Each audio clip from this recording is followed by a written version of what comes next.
Just Eff It. Hi, I'm Romy, an identity coach helping others who struggle with their sexual identity and families of queer youth find their path of understanding and acceptance. And I'm Carla, a mom empowerment coach empowering moms to own their new identities and motherhood journeys. And together we are the EFFing Madres.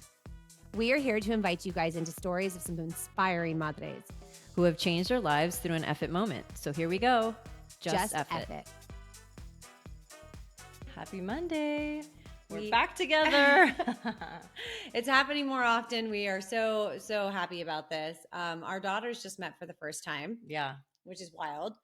Yeah, that's super wild. Yeah. So they're sitting out in the living room while we do this. Yeah. We are the EFFing Madres. And Carla, who are we? I'm Carla. This is Romy. And we're two moms, two best friends, two Latinas. We had an Eff It moment and we decided to start this podcast because we started our Eff It moment. And this was the result of it. And it's led us down a very interesting journey. And it got us to want to meet moms and talk to other moms who have had these moments, because it really is a mental shift. And that mental shift really opens you up to just new ways of thinking, new perspectives, new opportunities. And it is a change for the positive at the end of the day for you and your family. Yeah. And there are hard things to do, especially when you have a family. So we wanted to interview moms that have done it, are in the midst of it like us, or want to have it. So if you're listening and you want to have it, we'd love to talk, because we actually haven't had, I think, someone who wants to have it. And we would love to talk to somebody who's had that or is wanting that. Yeah, 100%. Anybody who is like, I hear about this, I'm hearing you guys talk about this, I don't know what this is, I don't know how to have one. Let's talk. We want to talk to you. Yeah, we can coach you. Yeah, we'd love to coach you through that. We would absolutely. Today we have Carla was trying to figure it out, my mother-in-law, my ex-mother-in-law, but forever my mother-in-law, my baby daddy mama, her abuela, who is also a Latina, a strong woman, a strong mama, an amazing Abba to my daughter. And as long as I've known her, she has wanted to write a book. She's been talking about doing this from the day I met her, and she did it, and she effing did it. So we're going to jump in and just see what that kind of felt like for her. She just released it. I'm really proud of her doing things at any age, as an abuela. Writing and releasing something is inspiring to us. So I can't wait to chat with her and just hear a little bit deeper about what her journey was through this. So we're going to bring Lillian Diaz in. Lillian Diaz and Belly. She also kept her maiden name. Okay. Okay, cool. Yeah, that's really inspiring. Yeah. Any age, people, any age. Okay, we're going to bring her in. Lillian and Belly. She's joining us today. Thank you for joining us. We are going to jump right into these questions. Okay, Lillian, thank you for being here. Appreciate being asked. Yeah. So the first question is, what brought about this mental shift to say Eff It that you're going to talk to us about today? Well, I will say, because I'm a different generation, I call it a pivot. So yeah. Okay. I enjoy Eff It better. That works. And it's even addressed in my novel. I talk about pivots, how important they are, how difficult they are. And for me, quite frankly, I've always been a writer, but I've been, sort of, imposter syndrome when I was young. So my writing went in a drawer and everything else. When my big pivot was working as, a top administrator at an independent school, having just earned my doctorate and being treated totally indifferently. So I said, I got my doctorate in leadership, and I said, I am not allowing this. I would have allowed it 20 years ago, but not now. I was an EDD. So strategically, I don't think pivots can often be very quick. So you have to think about them if you want them to be successful. So that's a really important sort of sage advice, I would say. So I thought about it for a while, consulted with my husband, started putting my salary away so that it wouldn't be a complete shock. And then I left the job, and I left it, letting them know. 4 people left before me, never told them why. And we were all leaving for the same reasons. It was a misogynistically run community. So when I left feeling better about it. I felt like I had planned it, I had done it. And then at some point before that, as I said, I got my doctorate. And I'd been writing this book, and the first year, because of my age, found it really difficult to locate another job. And that's when I said, F it. I says, my pivot is I'm writing. You know, my husband was very supportive. He said, do what you want. Because he asked me, how do you feel? I said, I'm too old to need validation from others. That's Yeah. why I did everything I did. So that was what made me. I'd been writing the book really for all my adult life almost. And that's when I said, okay, I'm going to be very serious about it. We moved from New York City, from the Bronx to Asheville, North Carolina. And I joke that the muses of Maya Angelou and Zelda Fitzgerald are in the mountains. And I finished it finally. Yeah. Wow. I'm so proud of you because, like I said, since I had introduced you as my mother-in-law forever, my daughter's abuela. Since I've Right. met you, you've talked about this, and I've seen you in this journey, and it is inspiring as a woman, as a mom. As we're getting older too, to see you did it. Yeah. I mean, you did it. I knew the reasons, but then to see you release it and have it go out there, I was like, like another woman to another woman, like success, you've done it. So my next question then would be, what kind of opportunities have opened up for you since saying F it and releasing your book? But then more importantly, the confidence. I will say that earning my doctorate at 56, it wasn't easy. Was still running a household, even though my kids were older than yours. You still had children. And even if they're not home, there are demands made on you because you're a parent forever. Um, Earning my doctorate, I call myself almost a closet writer for the longest time, and to get validation from people that I really trusted, totally respected, and said, they would say things like, I'm not used to saying these things about myself, but you're the best writer in the program. And I said, at some point, you have to start internalizing that. You Yes. say, okay, I will say, and I think Romy's heard me, I've often said the biggest compliment as a family that we give one another is that something's decent. So at the end of finally really writing my first draft, and I said to my husband, who had not read it, he wouldn't read it until it was in book form. I think it's better than decent. That was a big deal for me. Oh, Um, wow. I did.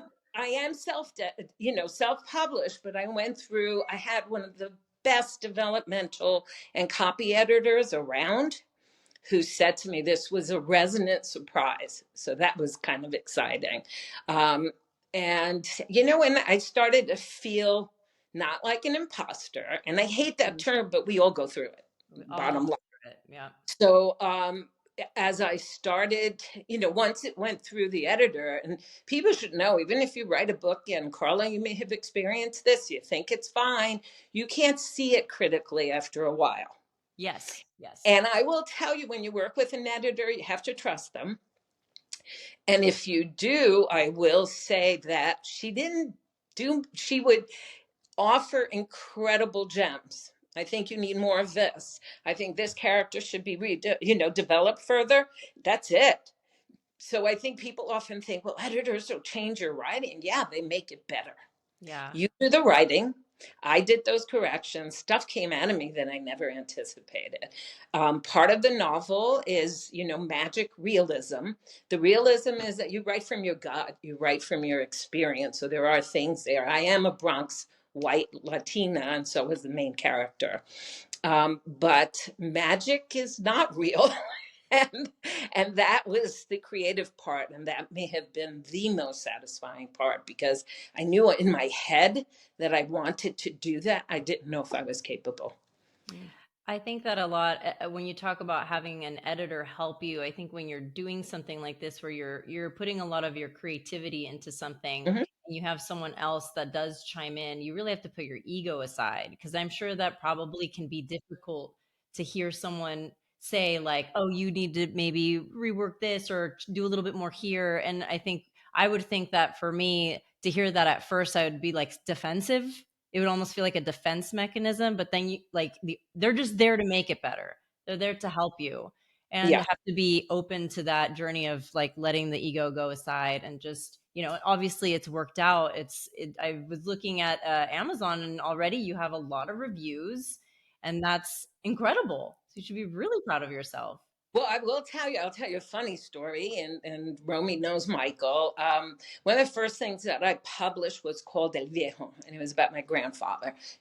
Grew up in the South, but he didn't grow up in the South Bronx, but they lived in the South Bronx.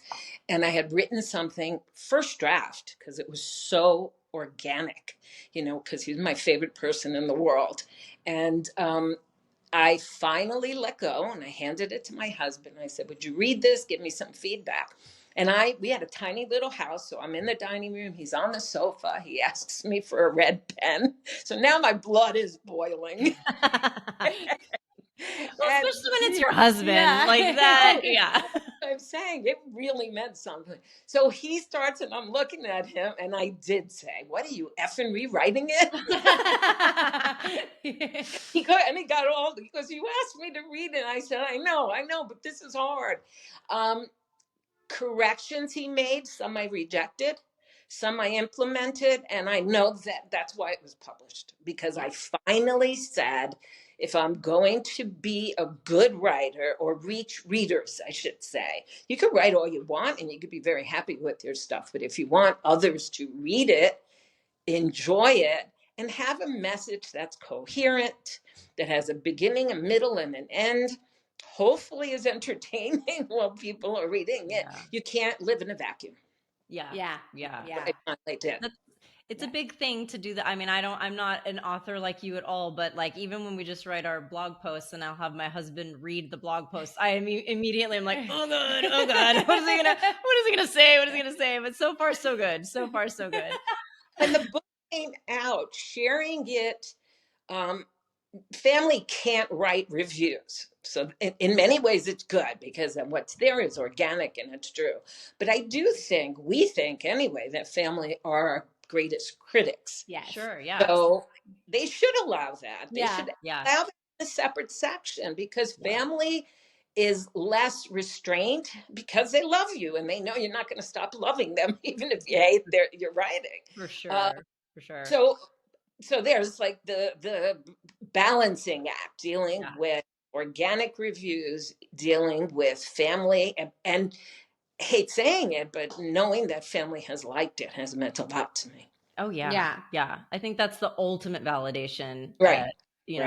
So the next question I have is, what positive or negative things have you actually learned about yourself since you've said F it and wrote this book?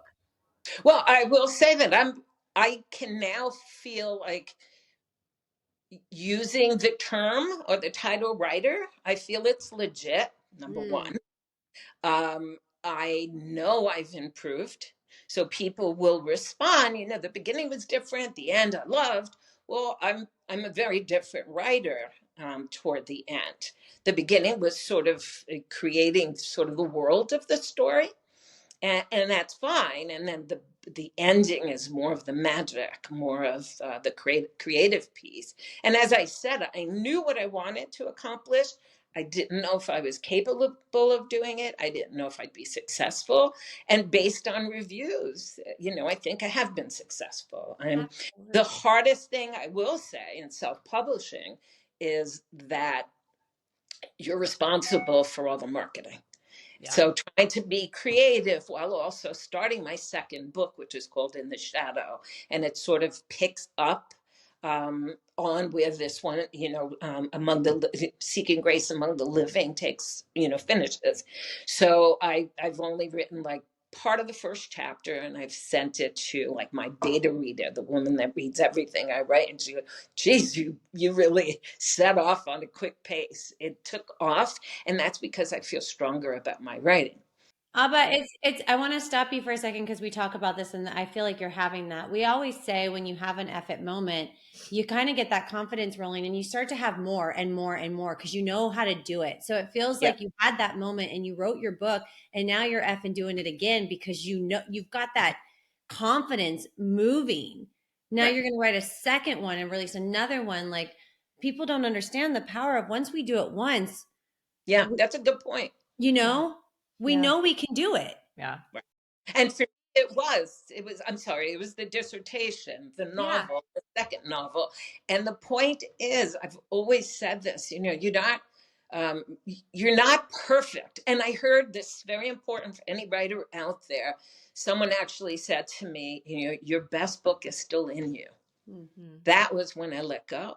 Yeah. I said, no, thank you. I mean, that's a great thing. That doesn't mean this isn't good, but it does mean that I've developed some of the chops I needed. I took that jump, less risky, to, pivot again. And that's why it becomes, liberating. Absolutely. Yeah. But for people that are listening, and this is also a reminder to myself and maybe to you, Romy, too, it's like you can only get good or get confident if you actually try and do it. Yeah. Like you can't do it, you can't get confident before trying the thing or before doing the thing. Like you only build up that confidence as you make those mistakes, as you learn from those mistakes and from other people and what you're doing. So for anybody that's like, yeah, I want to do it, but it's like you just Right. have to. You gotta do Yeah, it. you just have to. It's gonna be messy. It's okay. You're Right. trying, Right. Yeah. And to be open to constructive criticism is very important, because you really do, we're so invested also emotionally in any creative endeavor. Yeah. So it's raw. Everyone's afraid, right, to put their imagination, their mind, their talents, their beliefs into something, then have somebody not respond to it well, right? Because it's a part of us. And that's even with Right. like our podcast and putting out Absolutely. what we believe in. Are people going to feel this? Are they going to connect with it? Are they going to understand it? And it's been a learning process over the last Mhm. year. And Right. just like you, it's like our second year of it is going to be very different than that first year of it, Right. but we wouldn't even be Right. here if we wouldn't have even tried. Totally. Exactly. You You know? don't go forward without the Right. baby. Exactly. My next question then would be, then how did you work through the negative self-talk and doubts when doing this and releasing it? Well, again, part of it, I will say, is a product of age. So there's some not fun things about aging, but there's some amazing things about aging. When, going back to that first effort moment when this job just treated me horribly. And I will tell you, then you start, I advocated for myself. When we moved, I took all those communications with me and I said to Micah, I look like a crazy person because I was being ignored. I knew that I had a stance and I'm glad I did that. So I know when I left, it was the right thing to do. And the same thing, you just start realizing that change is always good. It might be messy, it might be ugly, it might Yes. hurt, but it is always great. Yes. Yeah. It's different. Yeah. And it is easy to stay in the safety of what we know. So I could have, Harper Lee she wrote her whole life, but only wrote one novel because she felt that's all she needed to do. So To Kill a Mockingbird was, that novel, and it was that novel for all of us. Yeah. Yeah. I'm like, But you've got to be open that, people, the next novel might not be as successful, but it's still something that I have to do, and that's fine. So Yeah. a good friend of mine asked me recently, she wrote a wonderful review. She said, but why did you do it? What is your why? And my why, part of it is my granddaughters. They're my dedication. This says something to them. It was done, it was finished, and it wasn't done. I'm so glad you're saying this, Lillian, because yesterday I sent her a photo. We're in town right now, and my mom has a copy of the book, and Frankie runs to it, grabs it, is so excited. She knows it's your book, Yeah. runs over to me. For anyone listening, Frankie's my daughter, and yeah, and she looks and she shows me the dedication to her. Oh, she did. Good. That's Good. She all can she read now. Yeah, all Yes. she cares about is her name is in there and that this is written to her. And Carla and I say That's this all the right. time with the podcast.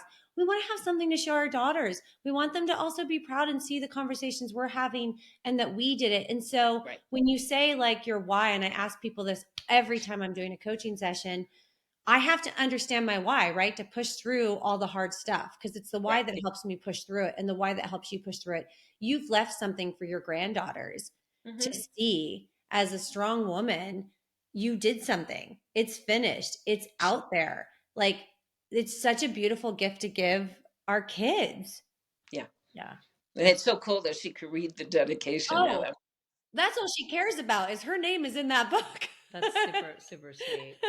Right, Aw. right. Yeah, we definitely want to be able to show our grandchildren, our children, that we are capable of doing so. I mean, like, just as mothers alone, we are capable of doing so many things, but that Right. we can do even more, like writing books and starting podcasts Yeah. and, you know, building businesses. Like, there is a lot in us, and I hope and I do feel like this next generation is being shown a lot of that, and they are being instilled this belief and this knowing that they can do so much. So I have And hope for the future. Yeah. underscoring the dedication, you do that.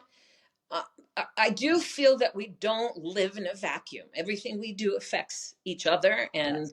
sometimes unintentionally negatively, sometimes surprisingly positively. Whatever it is, we do have, if you know, our imprint on other people.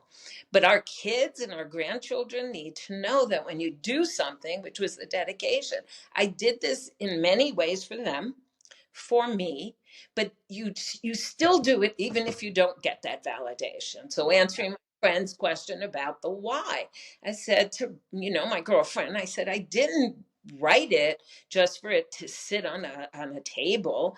I wrote it because I think in my almost 70 that my message is one that was learned and acquired over time.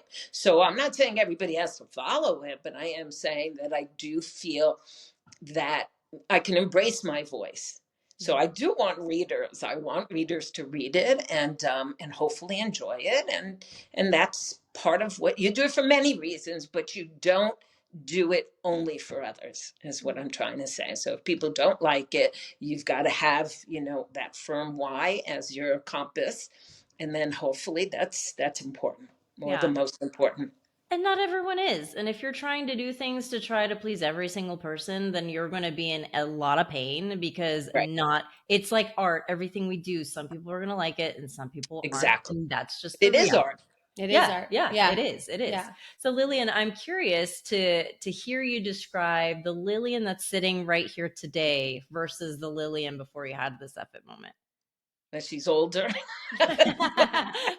She's got a saggy neck. All those things that I, you know, Nora Ephraim wrote a book called I Hate My Neck. Well, and but despite that, and that's important too, your looks go. So my mother was the one that had said that, and I do, you know, I had my issues with my mom, but you know, in retrospect, she says, you know, I don't feel any older than when I did when I was 20, because you're older and wiser, but your soul is still your soul. And I thought that was one of the most beautiful things she shared with me. um, so I've changed significantly, and again, I say F it a lot more. Yeah. You know, there was when I was doing, oh, yeah, when I was earning my doctorate, our favorite book as a group, we worked in cohorts of 6. So I was one of 6. And one of our favorite books was a book called The Art of Not Giving a Fuck. Yes. And, Yeah. and that was it. You know, we were writing what we were writing for whatever it was. It was professional reasons, personal reasons, or whatever. But in order to get it done, you really did have to get beyond other people's negative opinions. Always. And that's what got us through it. And we're still friends. I mean, that was like almost 15 years ago. And we're all really, really good friends. One of the things I've heard so much that stuck with me, and everyone knows me for the most part. I don't really give a fuck what people think about me. I never have. But you know, there's that thing where they say you think people are saying so much about you or care so much about you, and really at the end of the day, nobody really does give a fuck that much. It's that you care so much about thinking about them Yeah, giving a fuck. But at the end of the day, everyone is really most concerned with themselves. absolutely. And it's this false reality that holds us back, that everyone is so consumed with what we're doing. And Yeah, if you get past that and you focus on it, you get shit done. right. You get shit done. Yeah. It's the caring what people think about you that holds so many back. Oh, yeah. And the sad thing, I mean, it's funny because I was thinking about this the other day, that I just wish like my granddaughters learned that sooner than later, because Yes. unfortunately, your teen years, that's all you think. You're in a crowd of 500 people. You're sure they're all looking at you. Yeah. And they don't Back, give a fuck.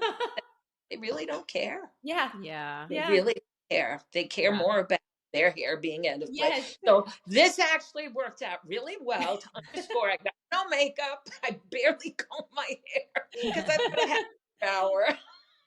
Yeah, I think I think that if you try to instill that in your kids early on and you let that, because like no one told me that. No one actually, my parents were like, no, we do worry about, I mean, Latin culture growing up, we do Right. worry about what everyone thinks. So then that's ingrained in you. But Right. teaching them at this age, like no one actually cares. Like, do what you want, wear what you want, Yes, because no one actually cares. And I think that at an early age, that will stick. So that's what I'm going I to think do. Yeah. some of it will stick. Yeah. Not all of it will No, stick. not And all. that's where we have to be there, Yeah. to offer that scaffolding so that, I think and I've seen that. I've seen it with 3 kids, that, some of what we teach gets through and some doesn't.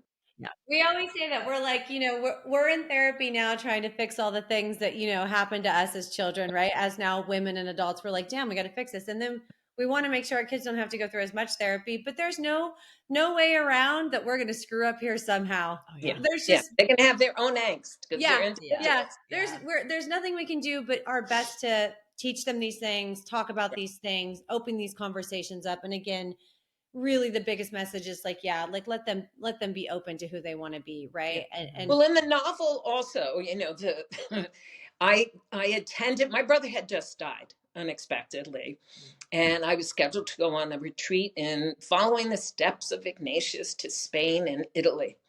And I wasn't going to go. And again, I have a very supportive husband who says, you're going. There's nothing we can do now. His body was in another state. He goes, you're going. I'm here for your mother. I'm here for anybody that needs us. Incredible thing that he did for me. On that trip, you learn, and there's a symbolism in the book about we all suffer. None of us suffer. We suffer alone, but we're not alone in our suffering. We all have something. So that one of the things on that trip, I realized my brother had just died, whose daughter had run away and he wasn't home. Somebody else's father was dying. There was one thing after another. And again, part of my dedication was to this Jesuit priest. None of us had shared what we were going through, but we all shared it with him. And he didn't, betray confidences. But in the end, he said, it's all gift. We've done nothing to deserve it. And he's saying the good and the bad. Life is a combination of those things. And that's liberating too. Life is a gift. All of it. all of it. The good, the ugly, the sweet. And you have to hold on to the positive, obviously, more. But it is a gift. Yeah, but you learn from the negative. Like that's why at the end of the day it's like bittersweet. It's unfortunate, but at the end of the day, you become more resilient. You learn so much about yourself and other people. Right. They are necessary and things that are just going to happen in life. Right. Well, I always say it's the sweet and sour. It's my favorite thing. You can't enjoy the sweet if you don't know the sour. You can't know what good is if you don't know what bad is. You can't enjoy the success if you don't know what it's like to struggle. You got to have both, and they do work together, and that is a part of being alive and a part of the gift of life, right? Yeah. I enjoy sunshine more than ever because we have so much rain here in Nashville. So, but it's true. It's the give and the take, the yin and the yang. It's all that's Carla's the yin and the yang to my life. My last question then would be, what is your message that you want to leave to empower your children and your grandchildren? You've got a lot of grandchildren coming now. You got a big family. What is your message? What is your message to them? Well, I think that I think probably threefold. I don't think we live in isolation. So we do have to consider our actions in the context of other people. I just, feel very strongly about that. And that means sometimes you do things that you would prefer not to do, but it is for the greater good. Number 2, never to give up on yourself and to be a good person. And then 3, follow your dreams. but realize also that they take work. You know, writing the novel, yes, it got finished. I can't tell you how many times I had 3 hours of sleep at night, or, you know, I looked at it and I thought it was garbage. And I thought, oh gosh, what am I going to do? I'm spending all these hours. My eyesight between my doctorate and writing this book is shot. Yeah. But it's also worth it. I wear stronger glasses now. But not to give up on yourself, really. And then we don't have to succeed at everything we want to do by the age of, no disrespect, by the age of 40. You Yes. know, I'm 68. I'll be 70, you know, in a year We're and a half. just getting started in I our know. 40s. We are just getting Yeah. started and we are in Yeah. our 40s. It isn't until our 40s that I feel like we've even scratched the Surface. surface of this. Yeah. Yes, it's so inspiring that you've done it. It's so inspiring that you've done it at this age and that you're here to share. I'm so honored that you are Frankie's abuela and that she gets to see strong women doing these things. Another bonus that you're a Latina and an inspiration to her and girls as well. We love that. That's a big part of, you know, our story to our children. So just thank you so much for coming on and making time, even though you had the time wrong and I had to call you and scatter you on here. You didn't even take my phone with me. It's a good thing Michael heard it. I was just getting ready. I know, but you made it on. You shared your beautiful story. Can you share with everyone listening and watching where they can get your book? Well, I sent you the link. I don't have it memorized, or I have it We'll memorized. post it up. Yeah, we'll post. Wrong.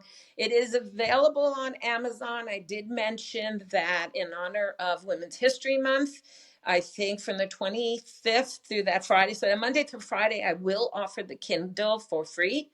Just so that people could read it. If you read it, like it, I need reviews. That's what gets strangers to take a chance on the old Latina lady from the Bronx living now in Western North Carolina. But that's it. So it can be, you know, gotten right on Amazon, one click away. Yeah. Nice. And the book is In Grace Among the Living. My name is Lillian Diaz and Belly. So yes, congratulations. This is a huge achievement. Not a lot of people do this. So, and the fact that you're self-publishing, like everybody go out and help her, check the book out, write reviews. We're going to do a fun giveaway on our Instagram this week as well. So make sure to go check out our Instagram, the EFFing Madres, and you'll be able to see how you might be able to grab yourself a copy of this book. So you will find the link on our Instagram. We'll be posting that on our YouTube page. You'll be finding it there as well. So everyone will have an opportunity to go and check it out. Yeah, and I can send out a signed copy to the winners. Perfect. Or, you know, I don't know how many you're giving away. You just have to give me that information. Yeah, we'll let you know. That would be amazing. Thank you so much. This is where we say just F it. So I'm going to say it. Well, you'll say it first. Yeah. Then I'll say it. Then Carla will say just it. Just F it or pivot? Yeah, just F it. We need just F it. Go ahead. Love it. Thank you so much. Wait, you say it. You have to say just F it. Oh, just F it. Just F it. Just F it.